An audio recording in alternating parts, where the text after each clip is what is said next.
ప్రార్థించే తల్లి యొక్క ప్రార్థనా శక్తిని మనం తక్కువ అంచనా వేయకూడదు. సాధారణంగా ఇంట్లో ఒక స్త్రీ ప్రార్థన చేసుకుంటూ ఉంటే మనం ఆమెను చాలా చులకనగా చూస్తూ ఉంటాం. ఆమెను తేలిగ్గా తీసేస్తూ ఉంటాం. కానీ ఆమె ప్రార్థనా శక్తి చాలా వర్ణనాతీతమైనది. చాలాసార్లు గమనించాను. నీ భార్య ఏం చేస్తుంది అని చెప్పేసి పురుషుల్ని అడిగితే ప్రార్థన చేసుకుంటుందిలే.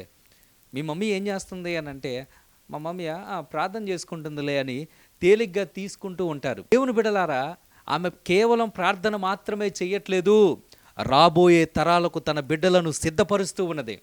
రానున్న తరాల్లో గొప్ప ఉద్యమం కొరకు ఆమె ఇప్పుడే ప్రార్థనలో కనిపెడుతూ ఉంది. ప్రార్థనలో తన బిడ్డలను తయారు చేస్తూ ఉన్నది. ప్రార్థించే తల్లి శక్తి యొక్క ప్రభావాన్ని అంచనా వేయటం అసాధ్యం.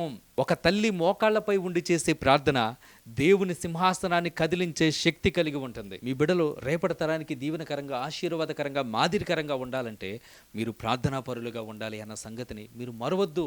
మీరు చరిత్ర పుటల్లోనికి వెళితే ప్రార్థించే తల్లుల్ని మనం ఖచ్చితంగా కనుగొంటాం.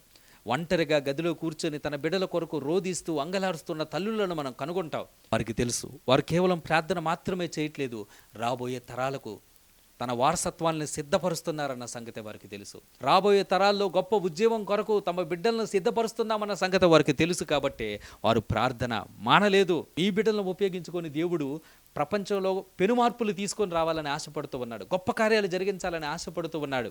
చరిత్రలను మార్చాలని ఆశపడుతూ ఉన్నాడు. అందుకు మీరు సహకరిస్తే గొప్ప కార్యాలు మీరు బ్రతికున్నప్పుడే మీరు చూడగలుగుతారు. మీ కళ్ళ ముందు మీ బిడ్డలు వాడబడుతూ ఉంటే అది ఎంత సంతోషంగా ఉండిద్దండి. మీ బిడ్డలు అనేక మంది బిడ్డలను, నశించిపోతున్న అనేక మంది బిడ్డలను దేవుని వైపు తిప్పుతూ ఉంటే అది చూసిన మీకు ఎంత సంతోషంగా ఉండిద్ది. ఆ సంతోషం మీరు కళ్ళారా అనుభవించాలంటే మీ బిడ్డల కొరకు మీరు ప్రార్థించాలి. దేవుడు మీకు బిడ్డలను ఎందుకు ఇచ్చాడో తెలుసా? ఈ బిడ్డలు మీకు మాత్రమే ఉపయోగపడాలని కాదు, మీ బిడ్డలు ప్రపంచానికి ఉపయోగపడాలని. మీ బిడ్డలు మీ అవసరాలు మాత్రమే తీర్చాలని కాదు, ప్రపంచం యొక్క అవసరాన్ని మీ బిడ్డలు తీర్చాలన్న ఉద్దేశంతోనే దేవుడు మీకు బిడ్డలను ఇచ్చాడు. మీరు వారి కొరకు ప్రార్థించండి. వేళ ఇంకా మీ బిడ్డలు రక్షించబడకపోతే ప్రార్థించండి, ఖచ్చితంగా రక్షించబడతారు. మీ ప్రార్థనలు అసాధారణమైనవి. మీ ప్రార్థనలకు గొప్ప శక్తి ఉంది. ప్రార్థించే ఏ తల్లిని దేవుడు దాటిపోడు.